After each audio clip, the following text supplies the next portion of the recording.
This session's being recorded. This is the UX UI class. This is class number 6. Okay, so we're pretty much the halfway point of the semester. This is when things get really exciting. We're gonna start actually talking about the group projects, and we're gonna create our very first app prototype. This usually is a group effort, so I did allow the maximum amount of people to work on this to be up to 4. Normally I do 2s or 3s in a smaller classroom. This one is bigger, so we'll go with the 4s. Okay, so I just made that allowance recently, as more people asked me for that increase of number. Okay, so I'm going to go ahead and share my screen now, and then I'm going to show you some of the previous projects that other students have done in this class. We're going back like 1 year, maybe half a year, depending on my last lesson that was taught here. So I'm going to go ahead and I guess I'll do my entire screen to share.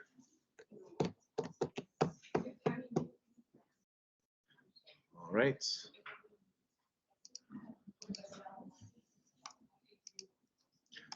I just need, Halden, if you can tell me that you can see my screen, I'll appreciate it. I just need somebody to verify with me that you can see my screen. Like share screen? Yeah, very good. Thank you. So I just went over a previous project made by 2 students. It's for dog grooming service, or a pet grooming service. It's called Fluff and Buff, okay, for cats and dogs. And I just went over this quickly, and I did get a request to have this recorded. So I'm going to do it one more time, faster this time, to show you what other students have done. Now, before I get into that, I have a table here for you to access. So if you click on this group members link on your UX UI screen, you can access the actual table here, and you can add your names to the group. So that's the first column. The second column is research and planning. The third one is wireframe and prototyping. Like this is normally, we talked about the ArriveCan app and other apps that cost millions and millions of dollars. There's a lot more work than one individual, so it's fair to say that if you work in groups of 4, I want to see what responsibilities are divided where. So 2 of you might be doing research and planning, okay? Or maybe 1 of you can do that, and 2 or 3 of you can do wireframe and prototyping, because they both involve quite a bit of work. And the wireframe and prototyping is also quite a bit of work. All of you might participate in other areas as well, okay? Because I want to see a mixed group effort, but 1 of you might be totally in charge of that area. So although all of you will participate in research and planning, 1 of you will be in charge of laying it out and putting it together, right? That's pretty much where we're going with this. Same as the other portions as well. So I want to see your initials here, like I see you filling out already. Very good. And this will segue to the next part, where you'll see how other students in the past have delivered these projects to this kind of similar, responsible way of sharing the work. So this is like a PDF of this app that they presented. It involves research, what it is, what the app is good for, and who can benefit from it. Gives me a little bit of the color scheme. This is the site map, very important. Okay, so how are you going to do an app without this map, right? So you have to make a map first. Once that's all concluded and finished, you will produce what's called a low fidelity wireframe. And this is what it looks like. So really like this effort that they did, because it really kind of paves the way to see how this will become an actual app. This is a very skeleton type of form of a wireframe that just has a grayscale and navigational and labeled items. Notice how this doesn't have any fonts, images, colors. It's strictly grayscale, because at this point they haven't discussed that yet. But see, even this can be reused, and then you can put images in here. You can change the colors in here. This can become the next step, which is the full rendered version of the app. This is the high fidelity wireframe model, and this is what it looks like when it's all done. So you can just basically change colors, add logos, add graphics, and do the other stuff, change the fonts, do the animation, which I'm going to cover today. Today, we're going to do something like this. And then we'll actually make a game or something, how to do an interactive link navigation. So you'll have a good understanding of how to do this. Doing this is not hard. It's the amount of work that needs to be included on your end. That needs to be basically, you have to concern yourself with. Who's going to do what? But linking this to this page is super easy. You just simply grab the buttons to this artwork and there's your link. It's not complicated. It's a graphic design getting put into it, which is what you do, that needs to be addressed, okay, and implemented. So don't get overwhelmed thinking, how am I going to do all this? This looks like a lot of pages. It's just design, copy and paste, modify, change, link. It's really not rocket science, okay? It's simple, super easy, okay? If you can do websites, you can do this a lot easier. I've even had some students say, you know what, I don't want to do HTML anymore. I'd rather do prototyping. I go, sure, because you don't like coding. This is good too. But I'll tell you one thing, it's better to know both. It's always good to know HTML, how to build a website. Because let's face it, to make a website, you need to do HTML and CSS and JavaScript. To make a prototype, you got to do this stuff too. So if you put in your resume, you can do both. It makes you a stronger candidate to get employed. Okay, so that's the way I see it. Okay, so let's see how this app works out. I'm going to start from the very first artboard quickly. Just hit the play button. By the way, this is how you play your project. You have design, prototype, and share. You can share this with anyone in the world. Just you can select the link, design review. Usually this is the default. And you can actually create a link for this project. Once you create the link, copy and paste it, and people can run this in a browser. So you can share this with your clients instantly. This is what's good about XD. And Figma has a similar option as well. You can share the prototype. But when you're internally looking at it like I am, what you have to do is you just have to go to press this play button. This play button will look up here in the top right corner. This will play the actual file, okay? All right, so I'm gonna hit the play button, then it opens up over here. I will select the first artboard. So there's the animation, okay? And then we can select between, you know, cat and dog, basically. We log in or sign up. I did this already, so I'm gonna do a little faster. I don't wanna bore you too much. What size of the animal, you can pick different options. Don't forget, these are check buttons we covered last week. Remember last week? We did simple little behaviors and stuff. I'll cover this again today. I'll go over it quickly, okay? It's very easy. You can do these buttons, no problem, right? And then you do next, all right? And then you do like other options if you want, right? Next again. You know, what type of grooming service are you looking for this specific app? You can go next. And then what time of day, next.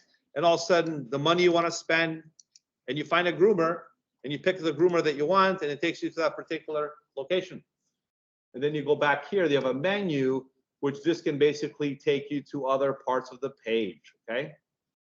Like privacy policy. So you don't have to go all out here. You don't have to make these. If you want, you can, but honestly, just make the main buttons work, okay? If you have extra time, you're like, you know what? Let's really make this 100% proof app. Even the legal disclaimer, we'll put it in there to make it look like totally legit. Okay, fine, then do that, right? It's just a bunch of text, Lord Mipsum running on the screen. We can just copy and paste them for some other similar declarations, okay? So this is the thing you want to do. And basically, it'll look like a nice portfolio in your gallery of different things you want to showcase, especially when it comes to UX, UI design, right? So this is just one example. I got another one here. Maybe I'll show you one more very quickly, and then we'll start with the lesson. This is another project I had from, let's see this one here. So there's a sitemap, a different sitemap, okay? This is the research. I think I showed you this one already, though. This one here.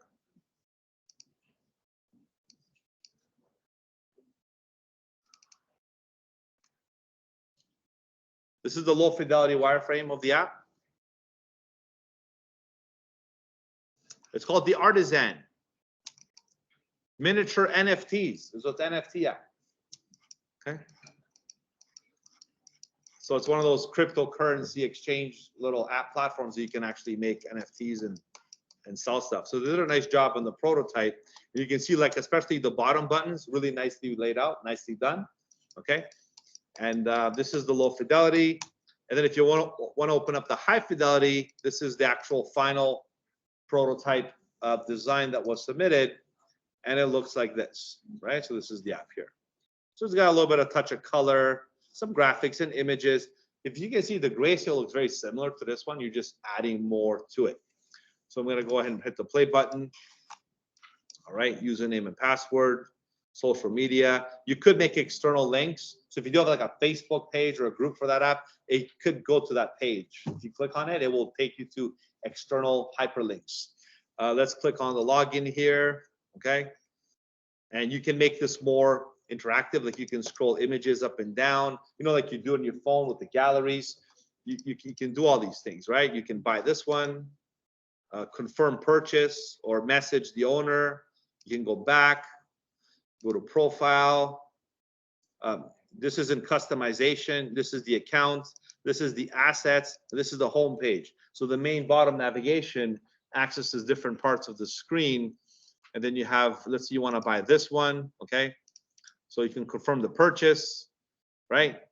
And you can save this to the card. I'm surprised they didn't make this button work because you can easily make a check button. It's not a big deal. So this is a good way. The details, you should, because I'm looking for little things like that to make a completed project. So make sure you adhere to all these little things. Sorry? You can't add the details because we don't have an input program. This is not a real app, it's a prototype. Think about it. How would the developers know how to make this without you giving them direction, right? So once it's done, they will put a card number. It's like an actual authenticator from the banks. You can't do that here, right? You got to put an actual credit card. It's got to verify the credit card, the purchase payments, and then the special CVC number. That's something that the merchants can do. That's not your job. You're a designer, right? But once this gets filled out, right, you go to the next phase. Then you pay secure, and then you do the thing. All right, so this is another app that was done. It looks kind of simple, but it's nicely executed on all ends. Okay, you got your contacts, messaging, and help. Okay, so you can see how this was also another executed plan. All right. Did I have another one example here? Omar, let me see here what he did here. That was definitely not finished. All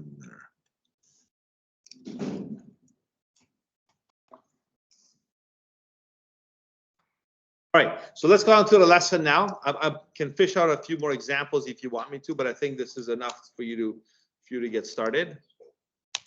There's another sitemap of an app the groups did. Okay. Sketches and illustrations. So some of the logos. So, you know, you can do this stuff, and all these icons were done to go inside the app. This is a Zen app or Zendo app. So there's the wireframe, the grayscale, and then there would be the actual full rendered version of it here. So this is not as extensive as the other examples, but you know, they still put a lot of work into it with the design. So you can see here, you can log in. Let's start. Right, you can pick meditation, sleep, or yoga, you know, sleepy music. You can make all these different things. Right? Statistics, okay? It's different than statistics. So make sure spelling is important, especially on buttons. Like try not to like do typos on buttons. I'm sure you're getting off typos somewhere in the content. We all make typos, but on buttons and menus, very crucial not to do that, okay? So be careful of your spelling. Things like that are important. And you can see how different approaches from different students in different areas of you know, app prototyping. Right, now let's see where we left off last week, because today I wanted to get into some more, you know, heavy lifting on how you can go ahead and execute this. I like how the groups are coming along, very nice. Okay, so I will later, when I have time, go through this thoroughly and pair you up with the rest of the members that's there, okay? And I don't see any asterisks, so I'm under the assumption that the groups that are already there. You don't want me to add more members to you, correct? Okay. And I'm sure there's a good reason for that. Maybe you guys live 2 minutes away from each other. Maybe you have a bond. Maybe you work good together. I don't want to disrupt that chemistry. That's fine. Okay. But in real life, you don't pick who you work with. You work with who you're given, you know, the groups or assignment to. All right. So let's close this down and let's start now with the actual lesson of the actual class number 6. This is an old, please ignore this. This is an old file that was somehow transferred to this one here. Adobe XD tutorials, what's that all about?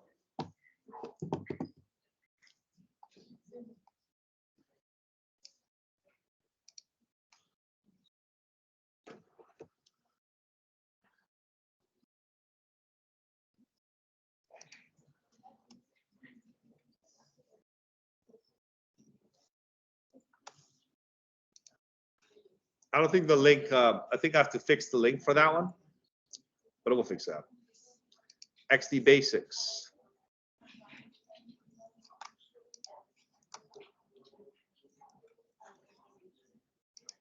So I will start the lesson in XD very soon. Before I do that, I'm not gonna waste too much time reading this presentation now. I'm gonna try to speed it up a bit because I do want to do more hands-on stuff. We did all this already in the beginning. It was important, okay, to learn the UX planes and stuff, but you will be doing more hands-on stuff with me today, okay? So I'm just gonna quickly download this. Where the heck did it go? It went here. So today we're gonna focus on wireframing design for user interface, right? So the wireframes basically is a skeleton of a screen. I showed you examples of student wireframes, just a definition of what it is. Don't forget, we covered the strategy, scope, structure, skeleton, and the surface is pretty much, we're getting to the last part. But this is stuff you got to keep in mind when you're building these apps, okay? So this is very important stuff you got to consider as you go forward. So placement of elements on the screen, labeling of the elements, navigation scheme, functionality, behavior, and feedback. These are all important things that you have to organize in your wireframes, okay? Okay, this is an example of like rough sketches of the wireframes too. This is the skeleton, okay? And the skeleton supports the body. So more wireframe examples. If you were to design this, what program would you use? What would you do this in? This exact design. Illustrator? Yeah, I agree with you. Not Photoshop, right? Never, forget that. Figma maybe, right? Maybe even XD. XD, why not, right? So XD and Figma are really good at this stuff because it's very simple and the box. But Illustrator, if your learning knowledge is better with Illustrator, it'll work okay for now. This is the level of detail how wireframes work. Like you can see here how wireframes are important for many, many things. Wireframes don't show. So remember this, okay? The wireframe is not supposed to show color, typography, images, visual style of any kind. Okay, so as you saw, the other wireframes are simple. There's grayscale, no color. Because design has to consider how each frame fits in the whole app system as a whole, what content, links, and interactions are needed to meet both users and business goals, how all these elements relate to one another. Okay, here's another one, why bother with wireframes? Okay. Like, okay, tell me honestly, if I didn't ever even told you to use wireframes, how would you build an app? How would you plan it? Tell me. On paper? I could also do this.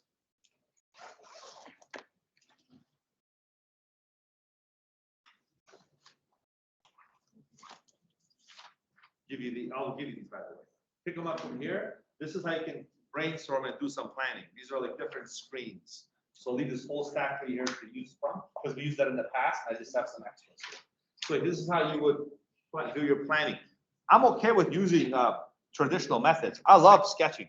So I would technically use a pencil. Why pencil? Because I can erase it if I make a mistake. I would use a pencil to plan my interactions here. Very small, like I got multiple pages. It's like main page, login page, home page. You plan it out.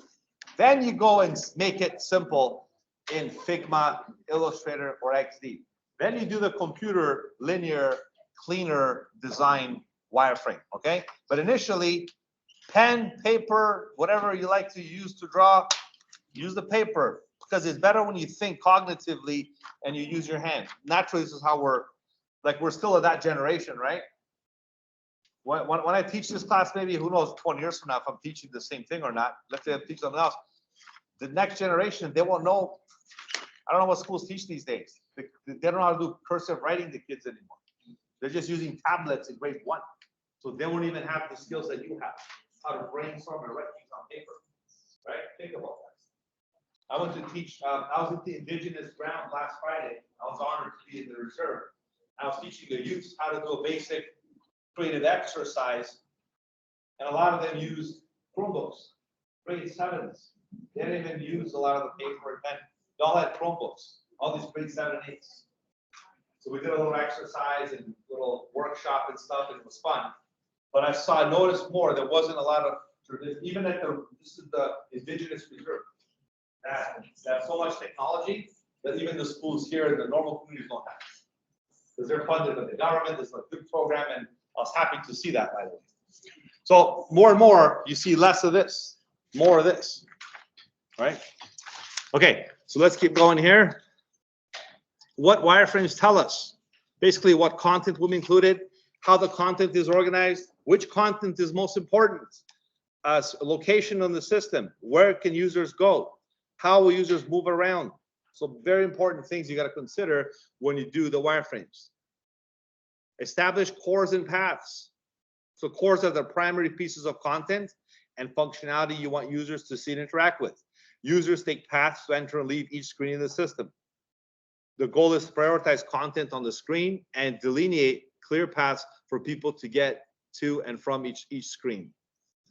Okay, so here's another example of, like I gave you this, but there's a more advanced way you can actually put a wireframe broken. I got this also from another source. It's a good way for you to create your own. It doesn't have to be exactly this, but it'll be a nice way to break down your wireframing process, right? Start sketching, just like what I said earlier. Okay, you'll be tempted to skip this phase. It says don't. Even Google sprints, I watch and I follow a lot of the other interactive companies like corporations do these Google or whatever they're called sprints. They all do sketching, and then they do the actual prototyping, the wireframing, and then they use the prototyping tools. Okay, your goal is to get down a high volume of decent ideas of what the screen should look like. Okay, so generate thumbnail sketches. Don't think about usability or hierarchy. Just get as many different ideas out of your head as soon as possible. There's another rough sketch. Nothing wrong with that. Rapid prototyping. Don't use PowerPoint, Illustrator, InDesign, etc. So obviously, prototyping, these programs can't do it anyways, right? But these are some of the older ones that were there. But we're going to use Figma and XD. So I kind of like Illustrator for wireframes, but for prototyping, no, it won't work, right? But you can copy and paste your design in Illustrator, which is great for drawing, into like Figma or XD, and then do the prototyping. All right. Questions asked. Is anything missing? Anything important missing? You have to do like a questionnaire between each other as a group and ask these questions. What's missing? Okay. Oh, the home button. Uh-oh. Can't go back to the home page. That's a big thing. Make sure it's fixed, right? Is the most important content noticed first? Is there anything that shouldn't be there? Which content is related and how? Can you get to all the major areas from here? Should you be able to? Just like you see some of these other navigations. Some of them use like the main menu. You can use like a little drop-down menu. You can use like an actual the hamburger menu drop-down, or other ways to go back and forth. Here's another way to review your wireframes. Do all the labels make sense? Do you know what all of the elements are? Is the purpose for each element clear? Does the flow or task of information match the user's need or expectations? Are additional features or functions needed? So this is the last part. The takeaways for understanding how the skeleton phase is executed in user experience and user interface design. The skeleton plane is created through interface design. which was the main title of this class before I introduced the UX element as well, which provides users with the ability to do things, and navigation design, which provides users with the ability to go places. So to do things and to go places. The good interface design uses progressive disclosure to maximize signal and minimize noise. A product with a poorly designed user interface won't be used, no matter how technically superior the code is or how deep its functionality may be. Are we all in agreement with that? Right? If the user interface is horrible, like it's really bad, but it's a really great app or a video game or whatever, people are not going to play it because it's not going to be easy to understand and interact with it. And this is the last one here. The skeleton plane is created through oh, I went to that already. This is the last one here. Okay, so good navigation design reveals the depth of site content, provides a sense of place, and allows users to predict the outcome of the interaction. You should know when you click on the map, a map should open up, right? If you click on the home button, you should go to the home page. Or when you click on the settings, it should open the settings. These are basic common things, but you have to make sure these things are functional, okay? Good information design is the glue that holds things together. Support the goals of both user and creator. The only time you should deviate from a well-established convention is where there's a clear, obvious benefit to doing so. That means, why would you put the menu on the bottom of the screen or the top of the screen? You might have a good reason, okay? Or don't put a hamburger button if you don't need to. You might have a good reason for that too, right? So whatever your reason is, make sure it counts. Okay, so we have one left. It's called the surface. We'll cover that next week, and then this will pretty much wrap up this whole the UX planes that we're talking about as we understand and analyze how this psyche works by building apps and prototypes. So now let's go where we left off. Let's open XD right away. Let's start with XD. I'm going to open up the file here. We're going to create an actual exercise very soon.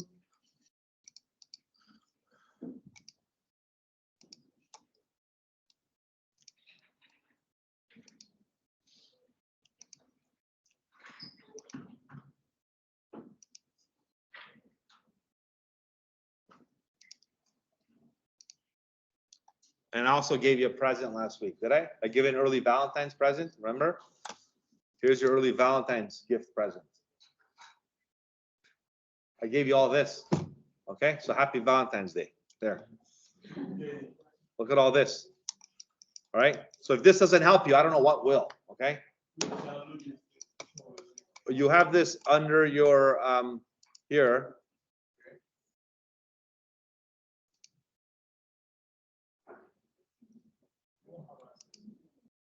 Did I upload this yet or no? Did you download this yet already? Let me see if it's, oh, it's under here, probably. Let me see. Class 6. Are you ready? Resources. I thought it was under here. Tell you what, I'll upload it under resources, okay? I'll do it right now. So let me go ahead and save this because I do have it here. What do I thought I uploaded it. So perfect, just in time for Valentine's Day tomorrow. There we go. I'm gonna copy this over here. So you're gonna have access to my wonderful template here of a lot of these UX, UI popular elements that you can use.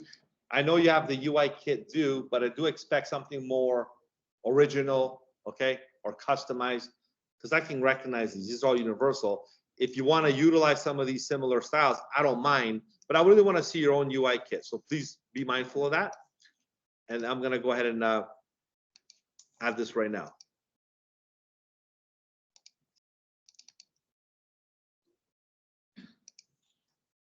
All right, so this is visible, and you can access this file under resources. It's called wires. For wires means like the wireframe design. It's strictly for mobile. I have another one to give you later on. It's going to be for web, for desktop. Although you can use one for the other. I mean, they're all similar, except the sizing is off.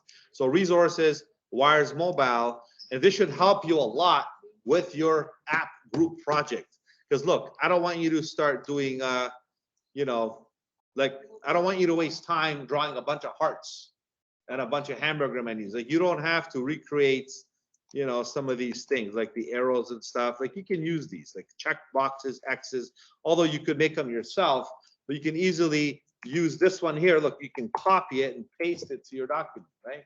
I can copy all these 3 buttons, okay? I can copy them, create a new, you know, interface, which I'm going to do today. I can paste them right here, right? Oh, by the way, you can't really resize them all together at once. What you have to do is you have to actually go ahead and, where's the thing here?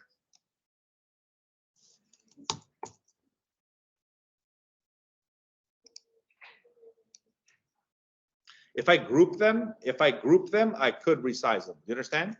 I just kind of did a together thing. Because if you select them together, if you hold shift, it will work. If you don't hold shift, look what happens. You're just resizing the bounding box. So it's the same grouping aspect as you would do in most drawing programs. Okay. So this is how this stuff works. And yeah, how do you change these? Well, if you double click, you get to access the actual components of the actual button. So you could change the color to any color that you choose or wish. Okay, so you can copy and paste these. Once you bring them in, they become components, because components is how you make more interactive buttons on your apps. So when you copy and paste this, just so you know, most of these are called components. So this is just one small little part. Okay.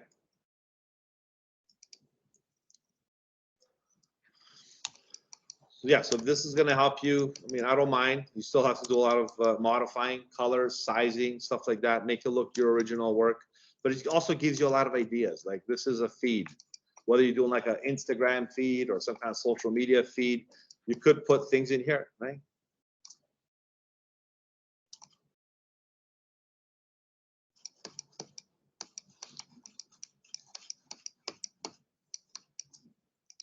And look how easy it is to actually put stuff in there. See this picture of this room here? Look, I just dropped the picture in there, right? So once you have these little templates, you can drag and drop sources, okay? And then you have whatever, you can dress up the colors. You can change a lot of different parts of the actual design, all in the app itself, okay? So you can actually do a lot of cool stuff. It just takes a while to digest all this. You have to kind of go through it, and you can really take advantage of these things. Here's the menus here too, right?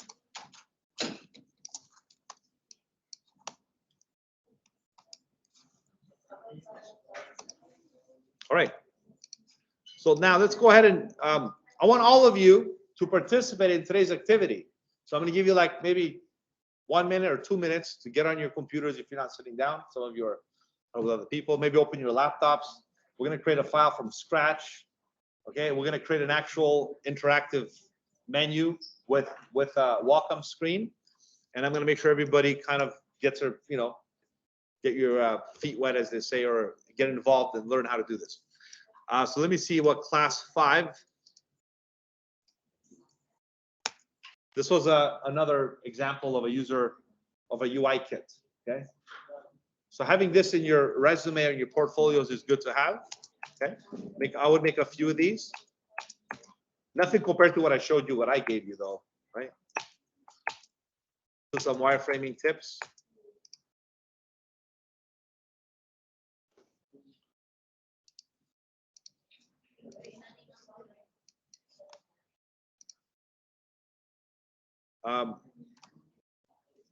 Just gonna go ahead and make this file right now.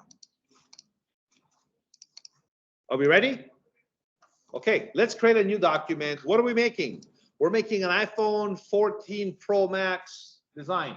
I tested this on my phone, and it actually worked. Okay, I made an actual. This mine is an Android.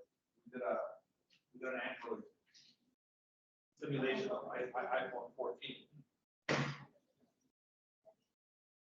What's good about this is you can show people a lot of stuff on your phones too, right? Let me show you what I did with the kids that I trained last week. We did a very basic, it was like an animation creative class. I'll show you what I made with them.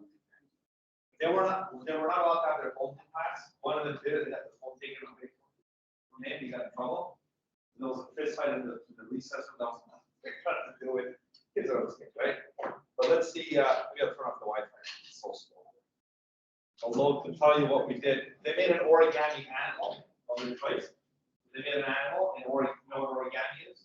Origami style. That was done like an Illustrator, not the Illustrator, the program. They did it in Figma actually. They made an anime. And then we did a weather app. So it was a whole day workshop, and they were very, very excited, right? So they'll just come up so they're gonna do some fun things. When I get this loaded, I'll show you. But anyhow, what my point is this fits the most current phones, whether it's iPhone 14, whether you have like I have a Samsung 10 Plus or S23. This is a good one. So let's stick with that one, iPhone 14.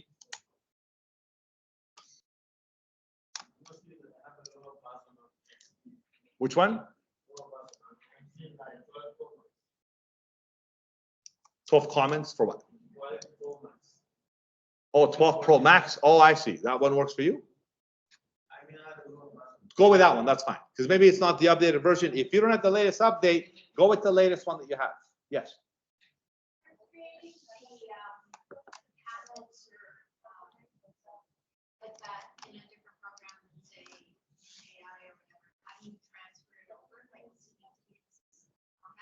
Good question, Christine, and I'll show you how to do that right now, okay? So watch this. Let's say I personally like Illustrator is one of my favorite programs to design in, right? I do a lot of my logos and concepts and drafts, sometimes prototypes, just like the design aspect. I will do it in Illustrator. You know why? Because the stuff I can do in Illustrator, and you guys know, you've been using Illustrator now, right? No program matches Illustrator, right? But then when it comes to this stuff, you need XD, you need Figma to prototype. So how do you combine the best of both worlds, right? So what I would do is if I go and show you some of these files here,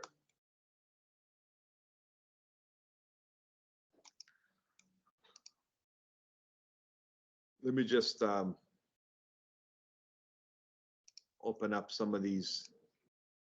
I know I have an Illustrator file here.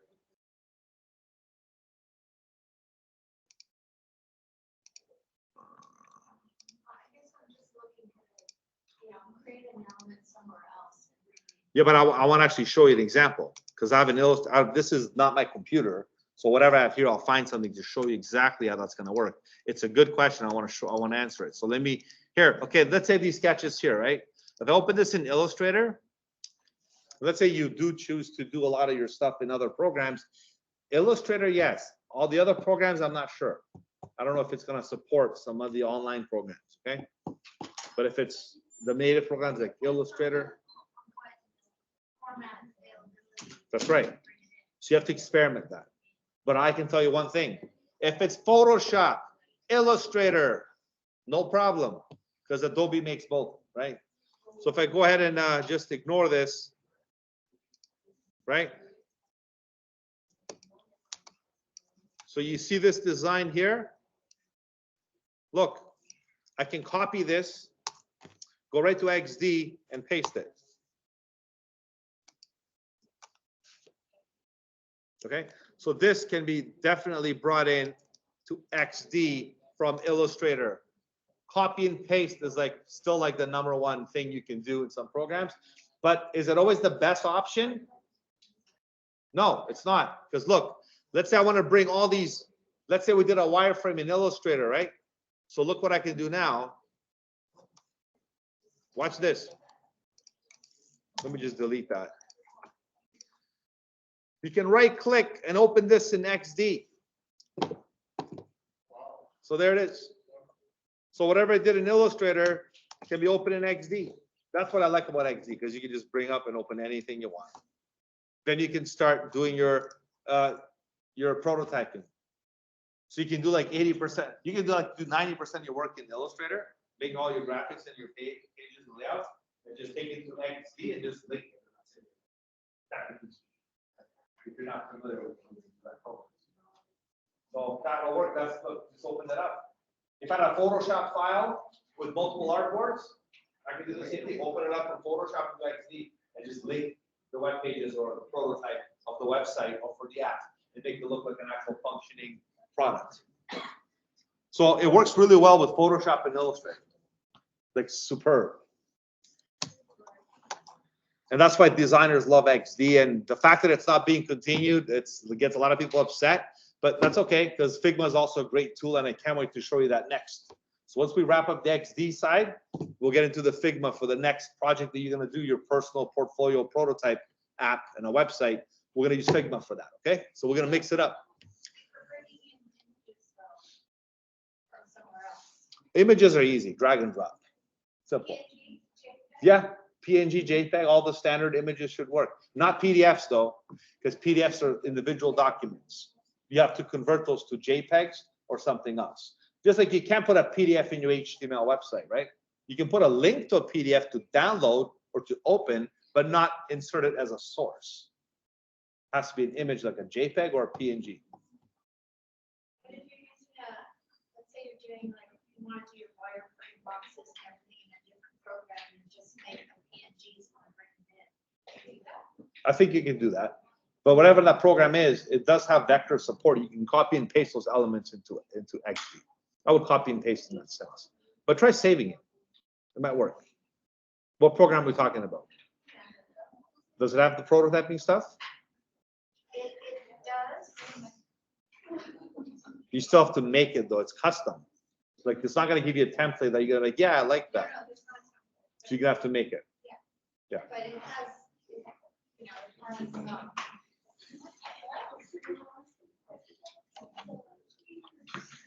I'm just seeing what.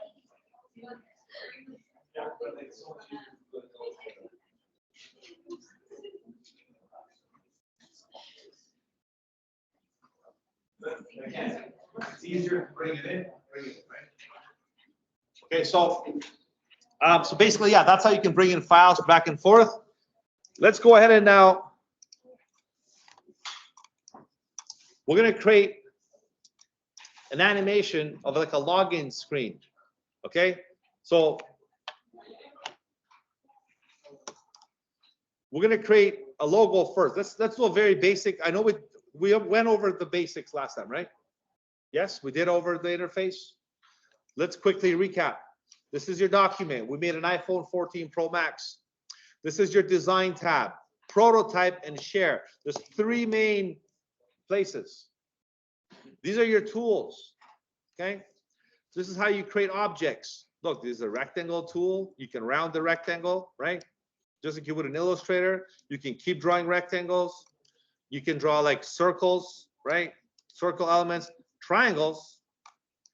That's a new one. I don't think Illustrator has a triangle tool. But wait, if you keep doing this, if you draw a triangle, and with the other hand, you go like up, up, up, or down, down, down, you can create multiple polygons if you like. So you can pretty much do maybe stuff like this, and then create like a hexagon type of design. Let me just delete this, right? So this could be something that you can make as like an actual interactive thing, right? Like this could be your main menu, or it could be something that leads to your other design that you're creating, right? So this is a nice way you can create multiple shapes in here. And yes, you can actually go here in your documents, or where's my storage place?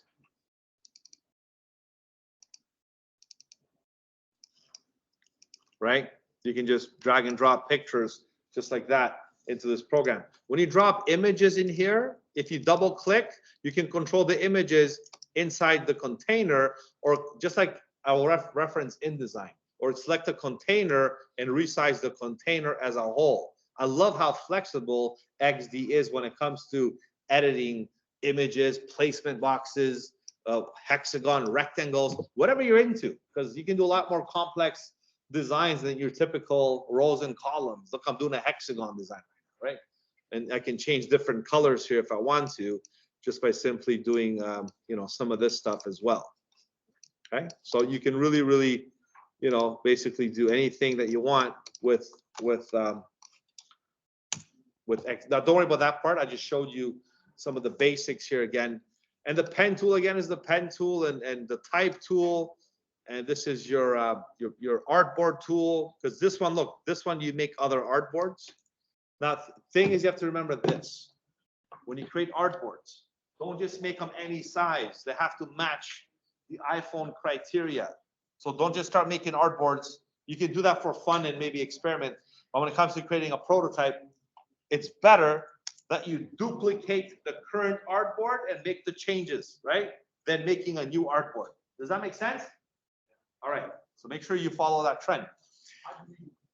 So I'll show you right now. So if you click on this, if you click on top of this artboard right here, ladies and gentlemen, look what happens if I press Command D. I duplicate the artboard like this. Command D, Command D. Command D means duplicates.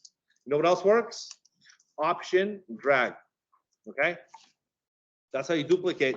And whatever's in there, it duplicates over to the next or beside itself.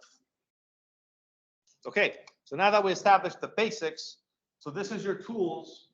Oh, down here is your assets, components, and styles. You can put videos now. That's up to 50 megabyte to do video demos. This is your plugins and layers. So don't forget these two areas here. That's how you control what's visible on that side. Here's your properties. So whatever you select here, you should definitely consider what to do over here, like width, height, X, Y, repeat the grid. You can do scrolling, fill, stroke. If it's a text box, you'll have font options, right?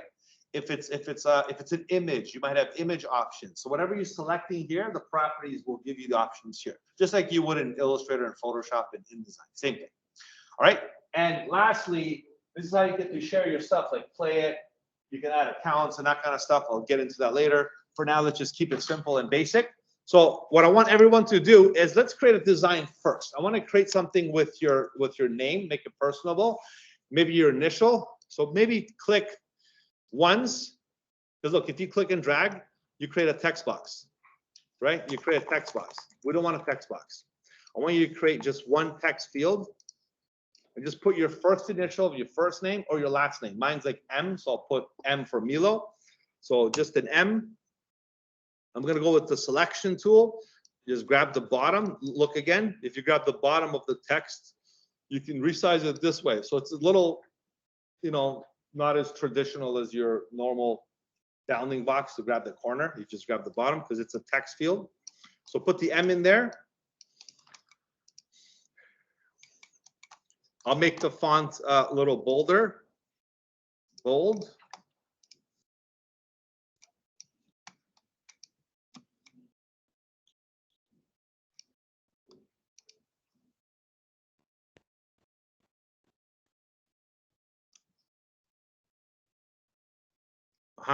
Wow, it's all the way here. So also what I'm going to do now, like I'm skipping, pretend we have no Illustrator, right? So I'm going to behave like we're using Illustrator in XD. So I want to create a logo out of my name. So I'm going to convert my path to text. Sorry, convert my path text to path. Remember in Illustrator it's called create outlines? Very powerful feature that you can convert everything to vector. Well, here I'm going to convert it to path, which should do the same thing, right? That means this is a path now, and you can then treat it like a normal object. Now watch this. If you double click, you can actually go in there and really do some more editing like you would in Illustrator. Not that we want to do that. I just wanted to convert it to outlines for now, right? The reason why I want to do that also is so I can maybe do a slight rotation, right? I might want to also do this. I want to select these two. So let me back it up a bit. Again, how do you convert this into outline? You got to go to edit, object, path, convert to path. Command 8. Not that that's a shortcut you want to remember, but sure. Convert to path.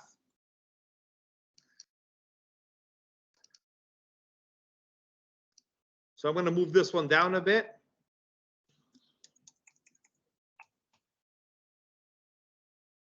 Move this one down a bit.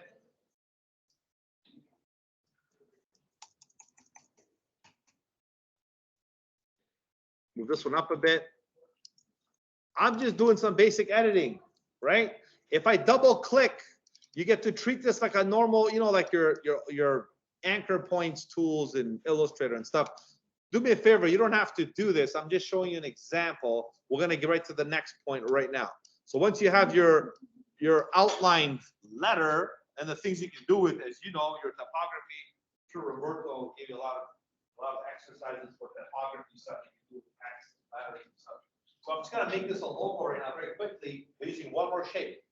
I can use like an oval shape. I can use a rectangle, maybe a polygon. Maybe I'll pick like a simple oval shape like this, right? And I'm going to do something really, really popular by basically making this a little bigger, right? So I have, look, this shape here, I'm going to color it. Doesn't matter about the color, okay? So I got red and like yellow, for example. So I got one letter, one shape. So do the same thing. Put your letter, what letter you have. I don't know if your name is Walter, you have a W, right? So whatever letter you have, whatever shape you have, I want shape and a letter overlapping each other. Doesn't have to look like this, it could be anything. Because then what I want to do is this. I want to select both of these. I want to select both of them. And I'm going to go up here and do what's called, look at this. Remember Illustrator has this, remember the Pathfinder? I'm going to subtract the front. So I'm going to cut the letter through the shape. So it's going to do like a cutout thing. So this is my final logo that I'm going to use for my app, okay? So you have your letter on top of your shape, right? Select them both, go up here and do this. You can't do this, I repeat, you can't do this if you don't convert your letter into a path. Just like you create outlines in Illustrator. Same thing. You gotta create outlines for your text in order for you to subtract the text from the object, like I did with these. This is being recorded, so if you did miss a step, you can go back and watch the video, but it's pretty straightforward, right? Or should I go back to Illustrator, use your crash course?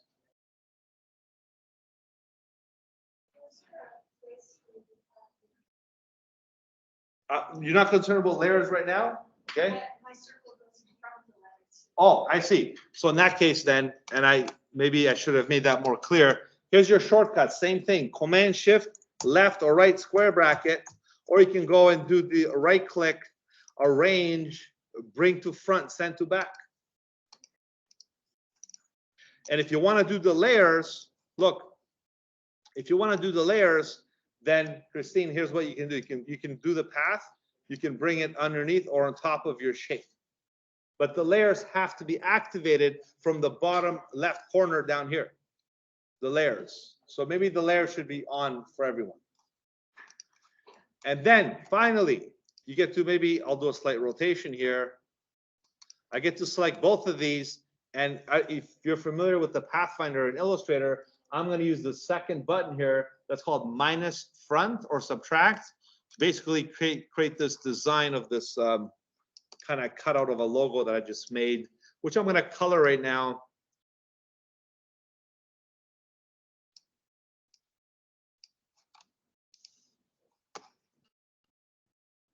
I'll make the border a little thicker.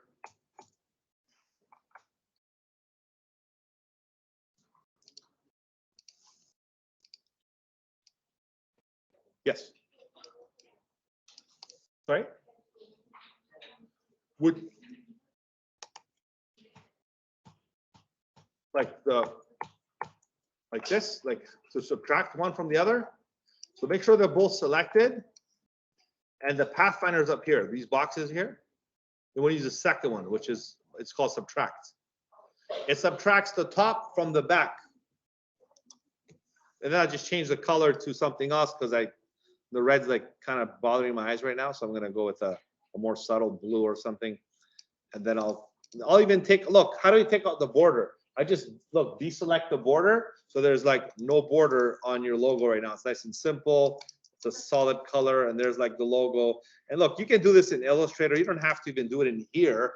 But I want to make sure I open the possibilities for you to think, hey, this is a great program. We can do simple things in this.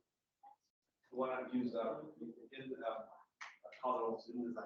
XD for like developing some basic designs and stuff. It's good. Okay, can we go to the next step now? We got the logo. You're not handing this in. I don't care how your logo looks. Honestly, this is just I should have just drawn a circle, but I want to make it a little more fun and creative. So I made a little logo design for you. But you can just have a circle. I don't really care. The main thing is this thing will jump down. It'll animate. As soon as we click on it, it's going to interact with the next screen. That's what's going to happen. Right? So let's go ahead and make that. So grab this circle and move it to the very top of the page like that.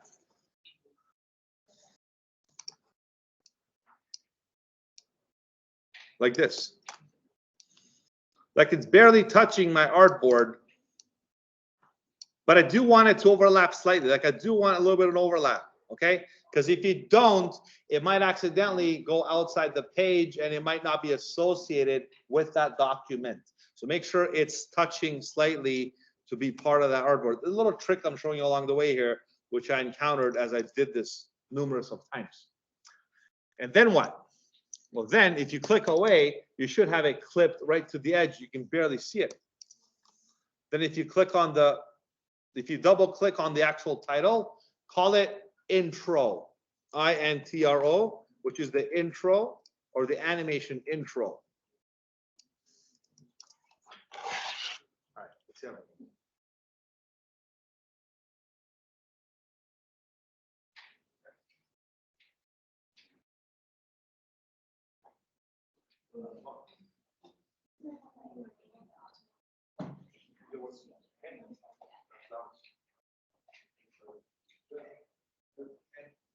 As I'm coming around, ask me questions because that's what I'm here for.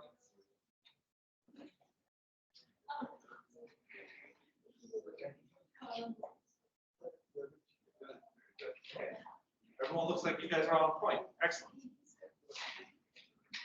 Everyone good over there? We're good over here? Okay, so now what? It's like telling a story. If I was to use the board, I would draw like a thumbnail and say from A to B, this is what's going to happen. Is there any markers here? No markers. And I did have one here.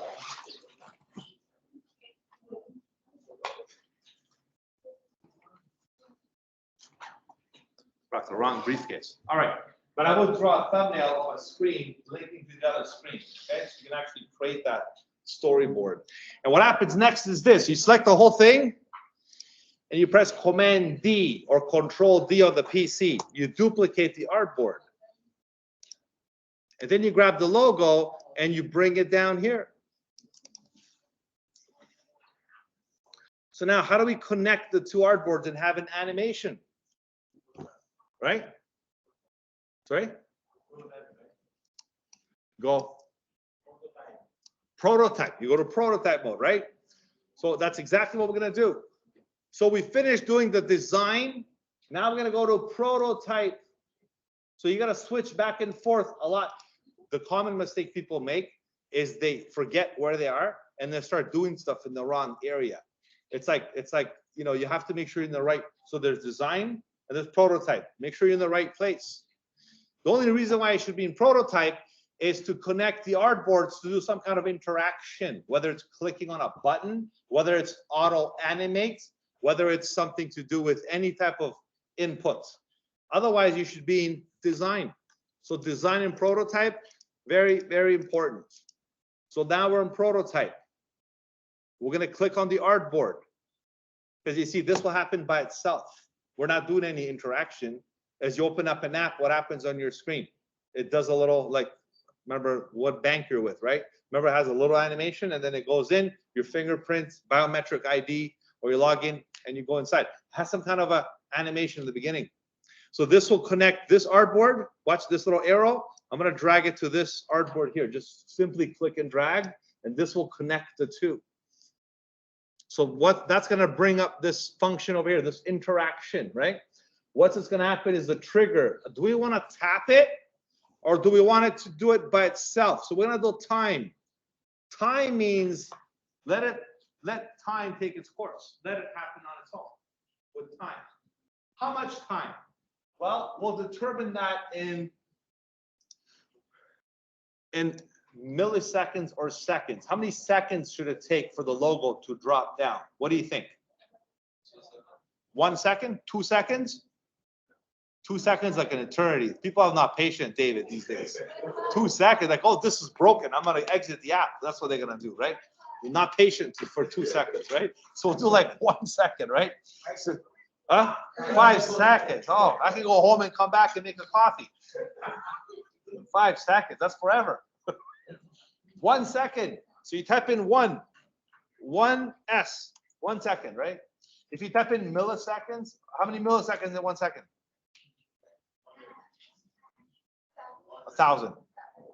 I know it's 1,000 milliseconds is 1 second. I know the math here, right? 5,000 milliseconds is 5 seconds, but 500 milliseconds is half a second. So it goes like that because 500 milliseconds is half a second. 5,000 is 5 seconds. That's why they do the decimals that way. So we're gonna put here, if you put 1S, if you press enter, actually type in 1 space S. Yeah, you gotta put the space. Otherwise it's gonna get all funny. 1 second, or you can type in 1,000 MS.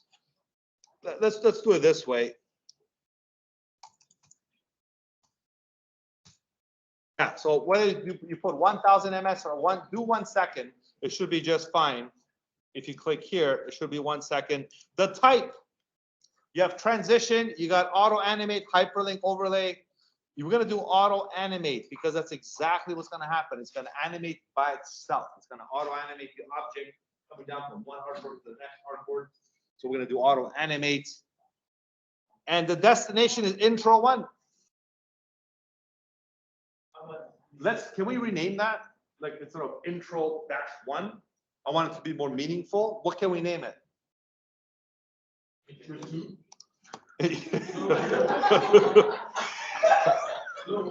Intro 2, I love that. Huh? Logo? You can also put something like landing, like home, main, something like that. It's not the main menu screen, but let's call that home, and then we'll put like main after. Okay, so we'll do like prefix of that. Intro page. Let's call it logo. Let's go with logo. That's fine.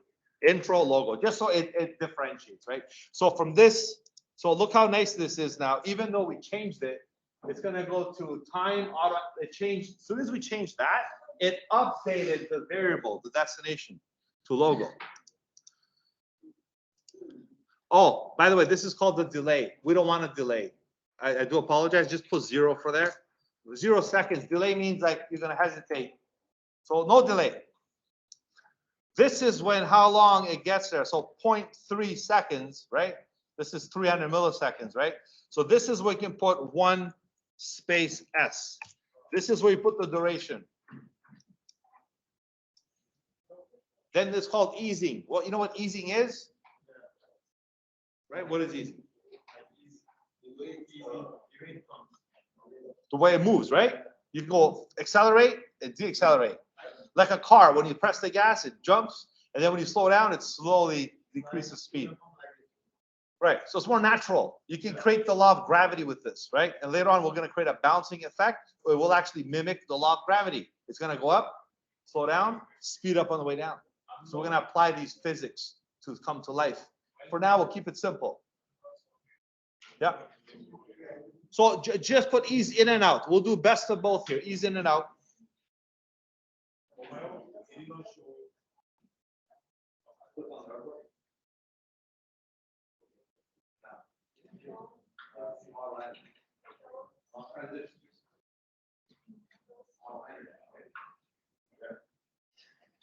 They put 1 second.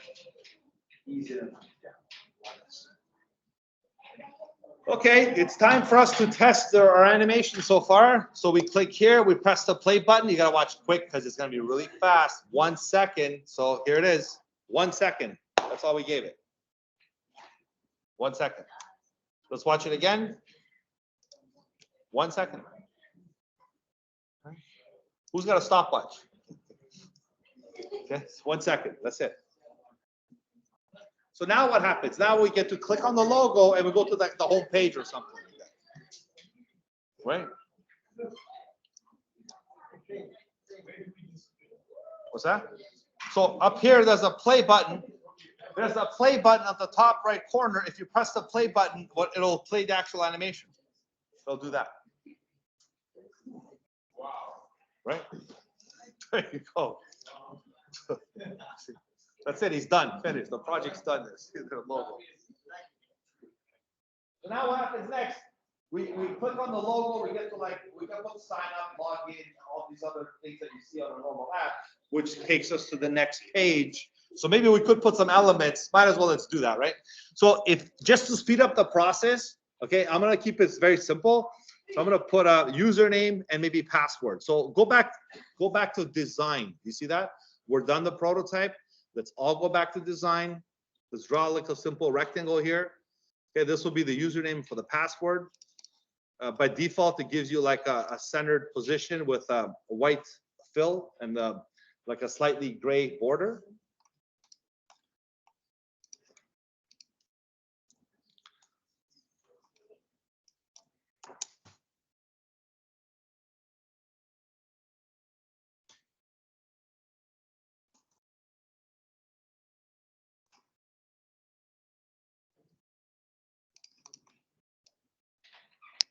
I'm also going to keep this within the box. You can just type it in. Once I type in username, I'm going to option drag this, option drag, just like you would in other design programs. And this will be the password. Right? And then you might want to have like an enter button here, right? Because once you put in username and password, you enter the actual app. But this is, again, we're doing a very basic wireframe here, but you're going to make this first the rough, then the good quality version, like I showed you from the other examples. A simple button can trigger the next action. We could just make a circle for that or whatever button we want with an arrow.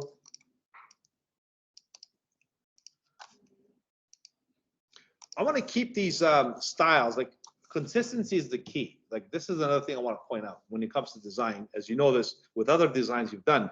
So these colors, I want to reuse them over and over again. I'm not going to pick up different blue for the next screen. I'll keep it the same. Maybe different variations of the blue, but this is the one I want to go with. So watch this. You can right click and you can add the color to assets. That means XD will remember this color for the rest of your project. So right now what's going to happen is this.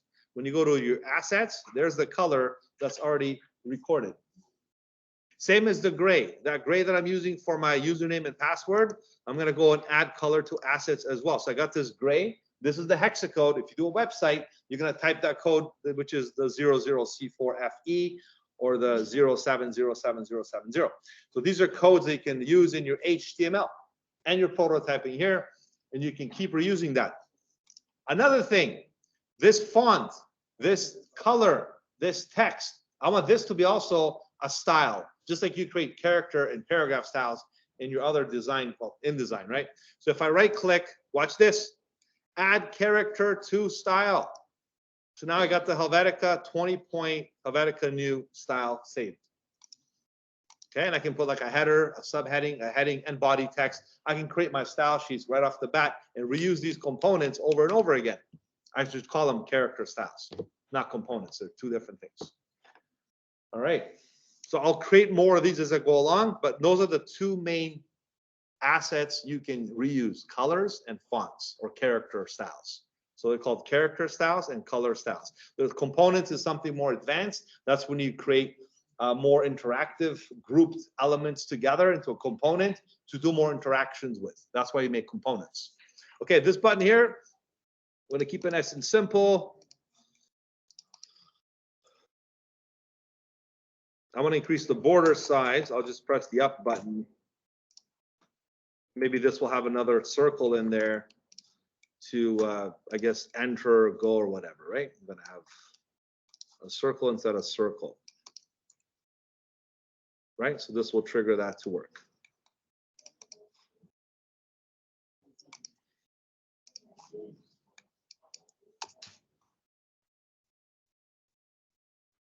All right. How do I center these together? Although you do have the smart guides and stuff. Let's say I can't center these, right? I'm still recovering from the Super Bowl party 2 days ago. Let's say I can't get this centered here, right? So what do? So I select both of these and I go up here and I go, look at this, center, horizontal, vertical center. And then you have this. All right. I want to make this button into a component. Now, I know it's a mobile app, but if you're doing a prototype to show people what your skill set is, you can throw rollovers in here. But technically, when you do a prototype of an app, rollovers are irrelevant because it's usually clicks and drags, right? That's what you normally interact with a mobile device. But I want to teach you how, components work. So I'm going to select this button here. Did you all make this screen yet? So we're creating a button. This is a button. I purposely put two things in there so I can show you how to make a multiple button of multiple objects in one. So select both objects or just one object. You ready? Right click, make components. This is how you create advanced buttons in XD. So these components now will act like interactive components. And you can go up to visual style. I was selecting both or what? Both, yeah. I'm selecting the small circle and like I'm grouping them basically. Group essentially is a component that's more advanced. An advanced group is called a component. So when you do that, Command K is the shortcut. It'll create a component of this group. And look what else you can do here. This is called a default state. If you go and click on the plus button, it'll add a new state. So I want you to do like a hover state, just for the heck of it, to see how this works. Hover state, but what you do with the hover state is this. You want to double click and click on the blue fill and just change it to maybe like a light gray fill. So it's just going to do like a default state, hover state, default state, hover state right up here. Don't forget to leave it on the default state because that's how all buttons should be by default. So don't forget, I'll repeat this again. When you do these states, don't forget to revert it back to default state.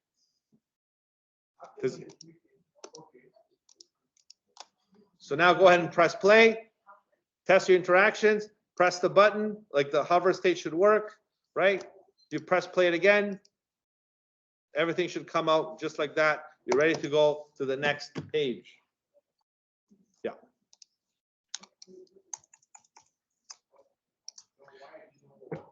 Now we're gonna get some help from the UI kit I shared with you earlier, because I'm not gonna drop boxes all day and stuff. I know you can do that. We can just create a quick little navigation user menu where we can go to different pages. Are you making the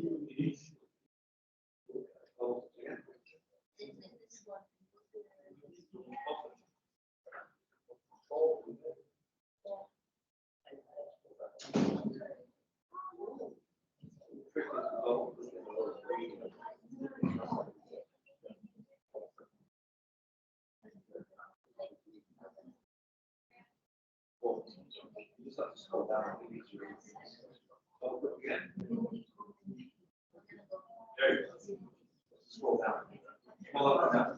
so how do you change the color? Yeah, change the color.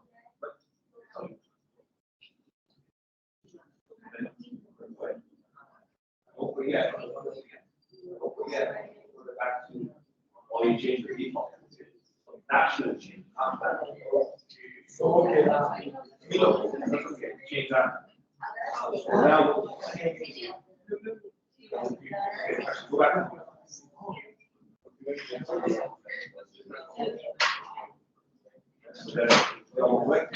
Go back.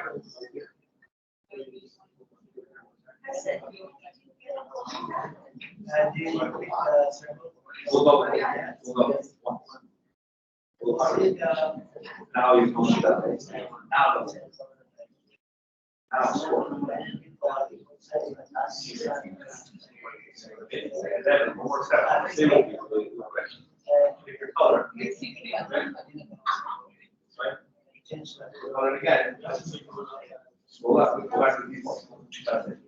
And how to practice. Okay. So this is very important. Small thing is important. Now first, right? Hover the button. Right? Roll the button. This way.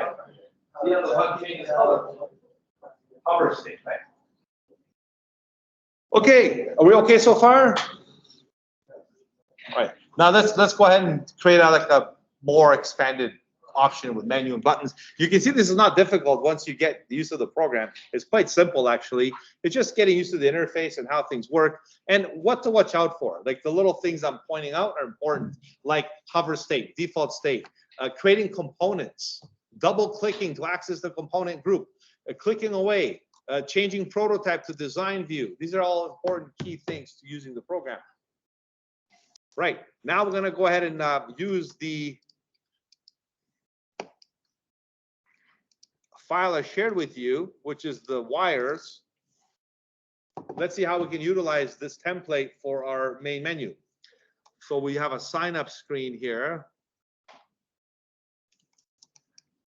I'm gonna grab something with the menu. Here's the menus, okay?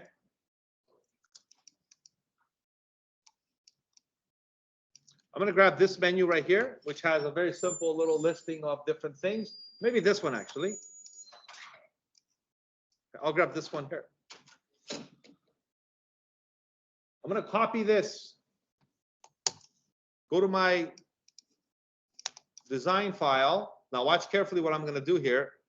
I'm gonna create on this artboard, press Command D, grab everything here, delete it.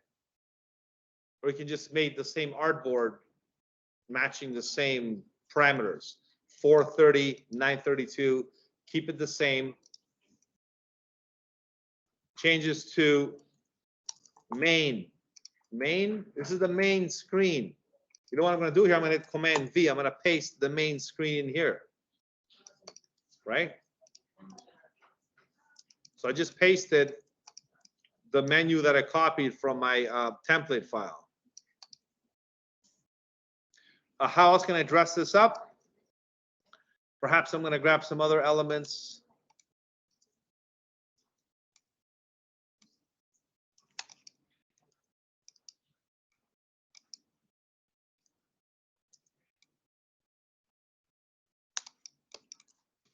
Settings and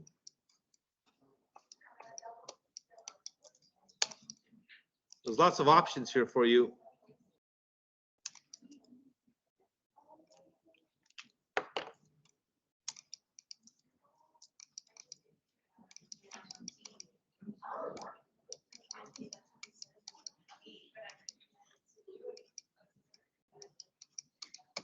I know I had it here somewhere. Anyway, it doesn't matter. Let's just go ahead and make these. Look, this will help you a lot right here. All these little icons will definitely help you. Okay.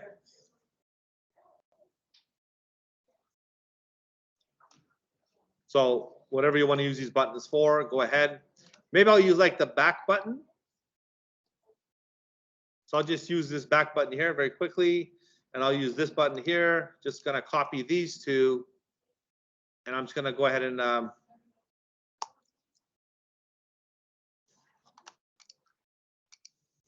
paste.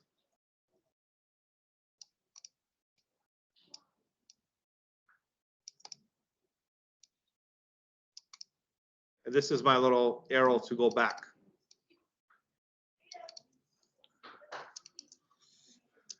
If I wanted to make it look like a mobile phone, then you can replicate the battery, how much battery level you have, the signal strength. You can mimic the whole interface on a real phone if you have design as well. I'm just going to keep it simple for now. We create a basic menu, and these menus will go to other areas of my prototype. Okay, so I'm going to go ahead and select. So you have 1, 2, 3, 4. Look at this: 1, 2, 3, 4. 4 different ones, right? So tops, bottoms, accessories, and more. So there's the 4 main sections that we're going to create. We have an animation entering this area here, where this can be the actual next screen that we're going to create our app from. And we can, next week, we'll get into the more interaction stuff. We'll do the game next week, actually, because this is more important for you to get started with. Next week, we'll do more image placements and more kind of tricks and bells and whistles you can add. So for now, what I need you to do is this. Press Command D, okay? And we're gonna call this one here tops. Tops, okay? And tops will have basically just the tops category selected, and maybe we'll have a bunch of tops or pictures of tops that are gonna be there. Maybe I'll just redesign this just to kind of know where we are. This is like the tops page, okay? So maybe I'll do just a simple, this is your tops area, okay? Could be pictures, could be like pictures of tops, like real clothing and things like that. I'm just gonna keep it simple now, so it's labeled that way, and it reflects the category of tops. All right, you ready for the next one? I'm gonna go and create bottoms next. So I'm gonna delete, just grab the bottoms, copy it over, copy and paste. Okay. You can right click, ungroup this. So you gotta ungroup this to do what I'm doing. So this will be the bottoms page. A little bit of editing, okay? Nothing too, out of the ordinary here. Just keeping it nice and simple, okay? This is the bottoms, everyone. This back button will always go back. This button will always go back to the previous page. This menu will always take us to the menu. So either way, you can go to either one that you want.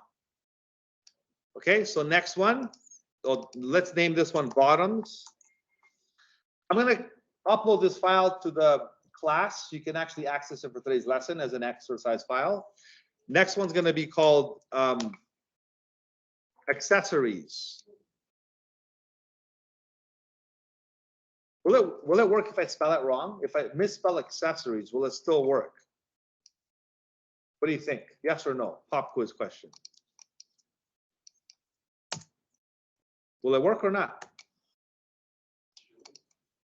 If I misspell this name of my artboard, yes or no? What do you think? It would still work. So it doesn't care about spelling, okay?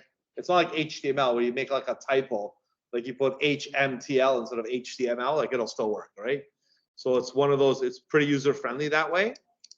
And you don't have to worry about spelling, but it's important that you have everything kind of done right.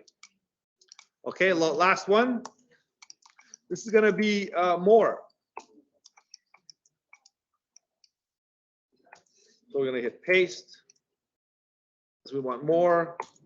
Look what I'm doing again. I'm ungrouping because this is a grouped design from the template I shared with you. I'm gonna just put this down here and make this a lot bigger. And this will be the more option here. Okay. So here's what I did. I created 7 different artboards just using basic designs. Then I can put like images and thumbnails and more content and build on this, make it a scrollable thing. I'm gonna teach all these advanced stuff later as we build this. But first you have to start from the beginning, right? So how do we design? How do we implement? How do we navigate? How do we make a prototype? And the other stuff is easy. The scrolling is natural. The pictures you drag and drop. All the other interactions are super easy. You just have to follow the basics first. So now what? Well, now we save it. We should definitely save it in case something happens to the file. If you do file save, it'll save to the cloud first.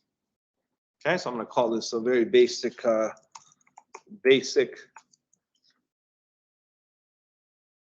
intro, right? With menu. I'm going to save it also to the local folder as well. When I'm done, that's fine.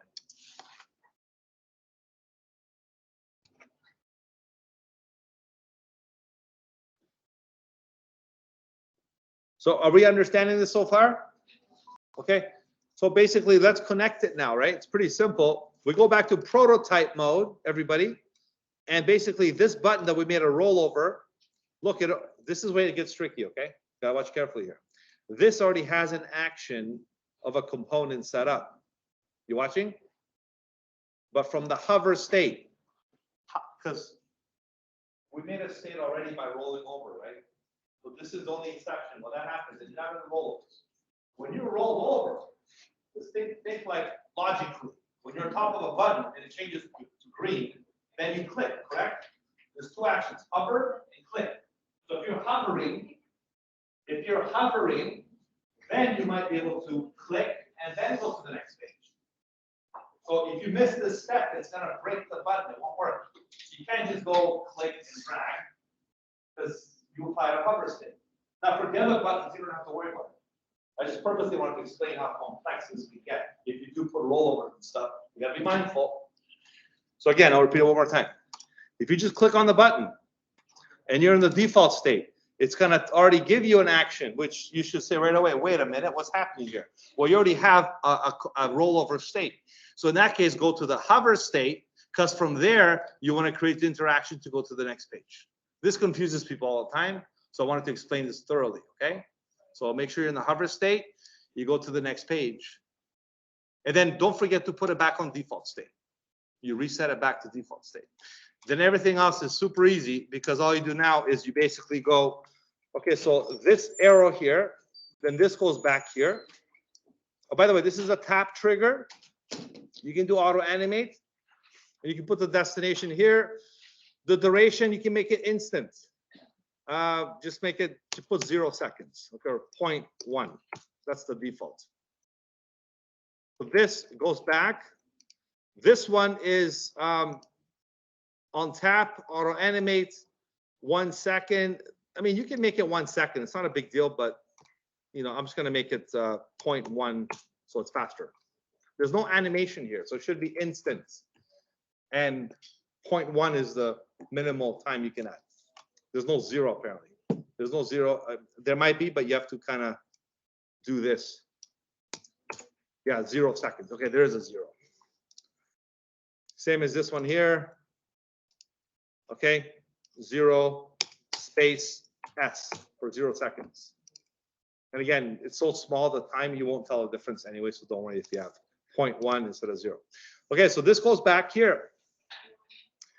Now, this is a transition. This is no animation. The only animation you have is from the first thing we did this afternoon. We went from this design to this design. That was, for this one to go back here, just do a simple transition. And the transition is going to be just go back. That's it. And preserve scroll position means if you're scrolling on a larger scale, it'll preserve that location. That's all that means. You can leave it alone for now. It's going to go back to logo. And this back button will go back here. What happens next? These menus now. So tops will go to tops, drag and drop. It'll be a tap trigger. Tap, that means you click. Transition, not auto animate, but transition. There's no animation here. Just go there, right? A destination, tops. Animation, none. There's no animation here, okay? You could do like a slide or a thing, but we'll leave it none for now. Just a very professional back and two, okay? The bottom, same thing. Drag it to the bottoms. Confirm everything is correct. Next one, accessories. Connected to, oops, wrong one. I'm just gonna press. What happens if you do put the wrong one? What do you do now? So here's what you do. Ready? You click on the button. You can click on each and every string. And how do you delete it? You can literally redrag it. Okay? Or you can just go like this. You can just press it, delete it. You can press delete. Or put it back. Like let's say this is wrong, I can just drag it back here. So you got to get used to these little strings. This one's going to go here. Always confirm. Tap, transition. It's going to go to accessories, and it's going to have no animation. Perfect. And the last one is going to go to more. Right? Now this back button, this will go also, now watch this. This will go back here. This back button is going to go back here. They're all going to go to the main page because that's the back button. Don't forget, they're all separately, individually dispersed. So that's going to go tap, transition, main, none. Same as this button here. Drag it back to the main page. And this back button here, drag it back. Now, let me just teach you a trick here. I'll make this a little faster and more dynamic for you. Watch this. Did you know that because the button is already done here, I'm trying to minimize your workflow. If you do it once, if you make the button go back to the main menu once, you can copy the button after the fact and then go ahead and paste it and paste it and paste it. So you don't have to make the button go back all the time. Does that make sense? So do it initially from the beginning, and then you can just, or you can just do it like 4 times to get a good practice on it. Whatever you prefer, right? Because they're all going to the same location, so it's okay. But if it's different locations, it's not okay. Then you have to make sure it's separately, right? So now I'm going to go ahead and hit save. And let's go ahead and play a prototype of our very basic app introduction with the main menu that goes to 4 sections back and forth, and we can play the animation over and over again. So here we go. There's the rollover. Oh, actually, I forgot to change this back to default state. My apologies for that. Default state. Play it again. So there's the rollover. Okay. If we go back, it goes to the main menu. If I go back here, it goes to the home screen. Then it goes to tops and bottoms, accessories, and more. And to go back, I gotta go to the back button. It's a classic navigation scenario, but you can make this work like any way you think it should work like. This is why you're really getting your hands on now on how to create this navigation work, working with the schematics, the diagrams, the planning, everything is important. This is how the app will work. And the best example I'm going to tell you is your phone. Look at the apps that you interact with. Look how they work. Study the logic. Oh, look, this button does this button does that. How different than your name. And guess what? When you're done, you can test it on the actual app. You can go to your phone right now. Let's hope this internet is really bad in this room. I always have problems like logging in and getting access to the internet. So I'm going to turn off my Wi-Fi here.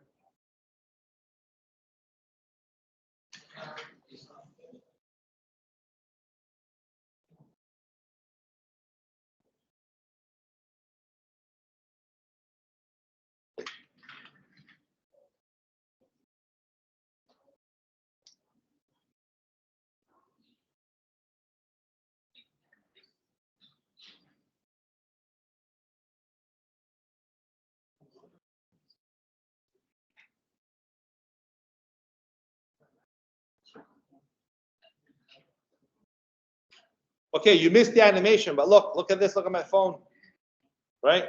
Let me just see if I can. Oh, I did go back. Okay. So watch quickly again. I'll load it. There's the animation, right?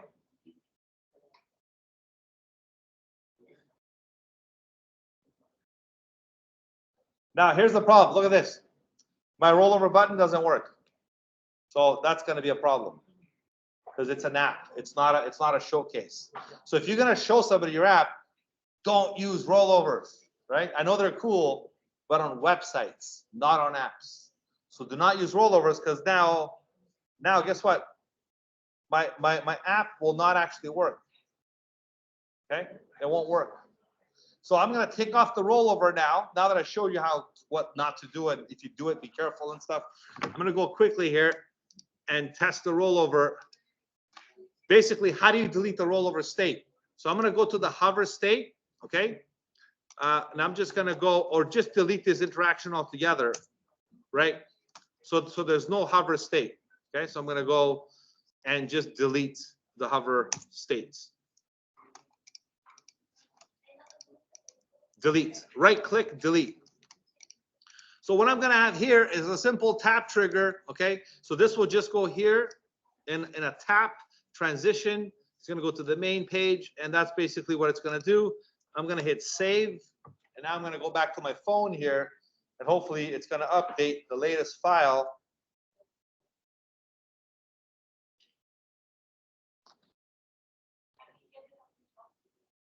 Okay, it's working now. So how do you get on my phone? You have to download the latest version of XD. Okay, here we go. Watch everybody. So here's the phone version, right? The animation works. I'm going to press the button now. It's going to go to the next page. And to go back, I'm going to use the back button, right? And I'm going to press this button here. Let's click on the sections, the bottoms, go back, the accessories, go back. So everything works the way this works. XD, get the app. Sign into your Adobe Cloud account.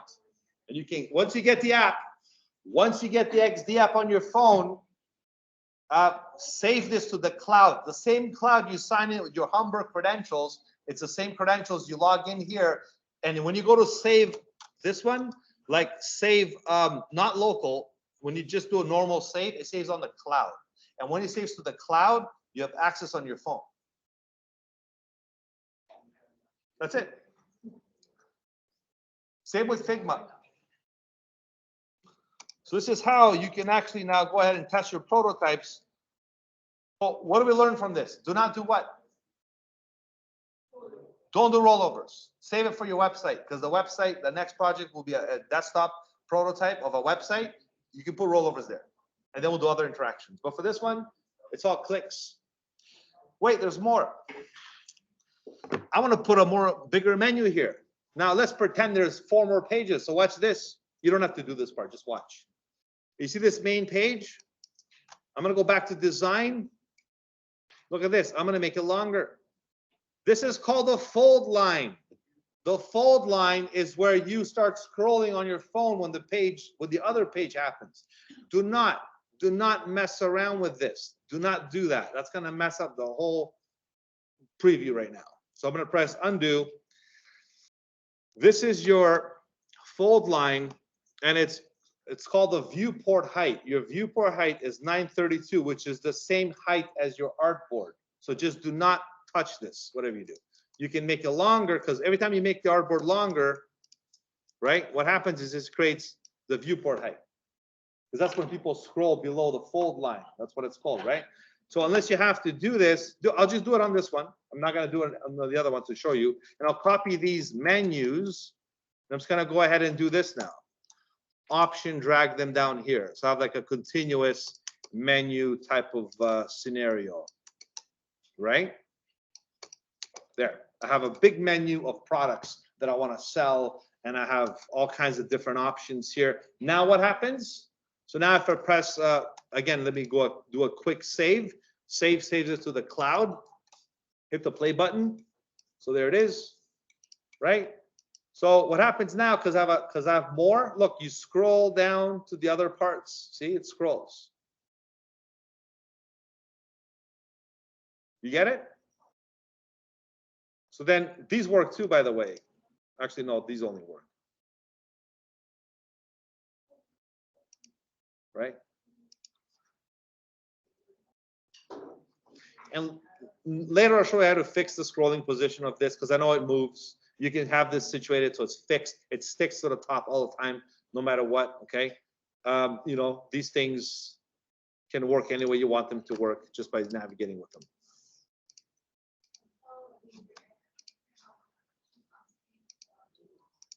Right? But it's quite easy, actually. You want to watch carefully here for a second? Look, in case you want to maintain the position of these two things, right? I don't want these to move. So watch this. Fix position when scrolling. That means these should always stay there no matter if I scroll down. I want this to stay always at the top. Does that make sense? And just to keep it more visible, I'm going to create a screen design, a border of some kind, perhaps maybe just like a white area with some kind of a transparency. So I'm going to do like a transparency, like this one, right? I send this to the back. So when this scrolls, it'll be like a screen, like a little transparent screen. It'll go behind it, right? And this should also be fixed. So now I just secured these items not to move when the scrolling happens on my main home top of the page. So let's go ahead and see how that plays out. So let's go ahead and hit save. Whoops. Okay, you watching? Let's go to the next page. Look, I'm scrolling and this stays fixed. Okay. Oh, I should have brought it to the front actually. One more thing I gotta fix. So this is together, this, and this. Just I'm gonna group it and bring it to the fronts. Because when this goes underneath, I want it to be in the back like that. And I'll make the transparency a little more or less 85. That's good. Okay. So here we go.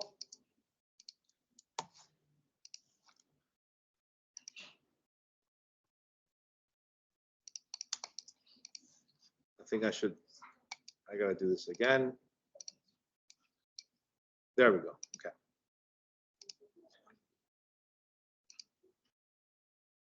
Right? So the menu is always at the top and it's got the screen effect, so I can always see it and go back to the main page whenever I want to. So I fixed that position right there, basically. It can look better than that, but you get the point, right? Then you can actually go and navigate to all the other sections. Okay? So next week, we're going to create the actual more interaction stuff. We'll do like an actual game. We can move things around, catch it, go back, do some more animation, do some more interactive stuff, work with images. Images actually not hard. Let me do an image quickly. Let's put pictures in these backgrounds, just like that. You got to first download the images, PNG, JPEGs, whatever you're into. It works, okay? So if I go here to the storage, if I have some pictures here,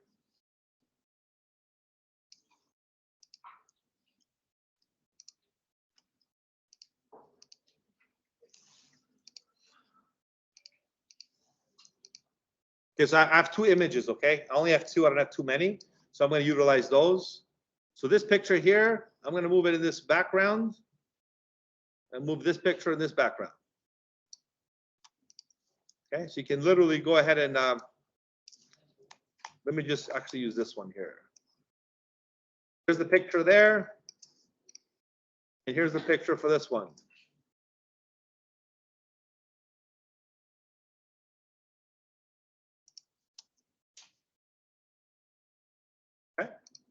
You can just drag and drop the images from here onto your prototypes, and you can put as many images as you like. And same as this one here, we'll just do one here and one over here. Right?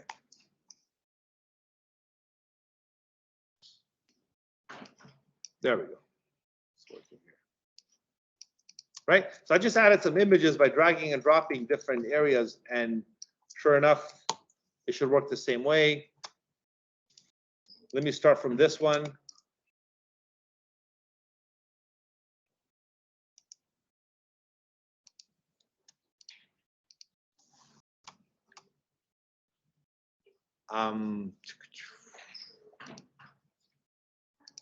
Right?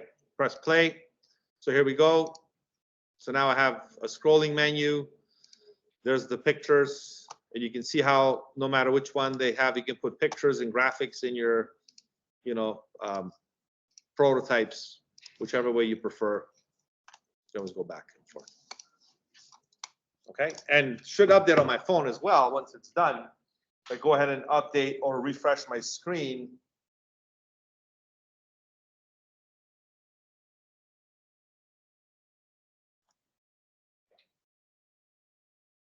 You have to like double click, I think, sometimes to exit this thing. Right?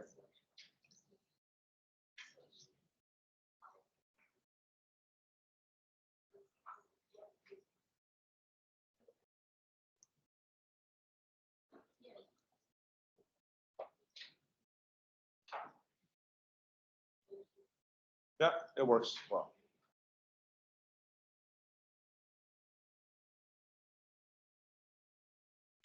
Any other questions? All right, so we're good for now. So the main thing is work with your groups. I'm going to assign the other rest of you that are not in a group yet. And next week, we'll just keep going forward. And by the time we're done this project, you'll have a nice app so you can show all your friends and family members how you can create an app on the phone. And people can open this on their phones with a browser, or you can actually, better yet, show it on your phone is better too. Okay? All right, so I'm going to stop the recording now because everything's been recorded up to, so this is all recorded on the video, and I will, as soon as it's downloading, I'll upload it on our channel. Okay, so we'll do that, and that's a wrap. I'll see you in the next class. Bye for now.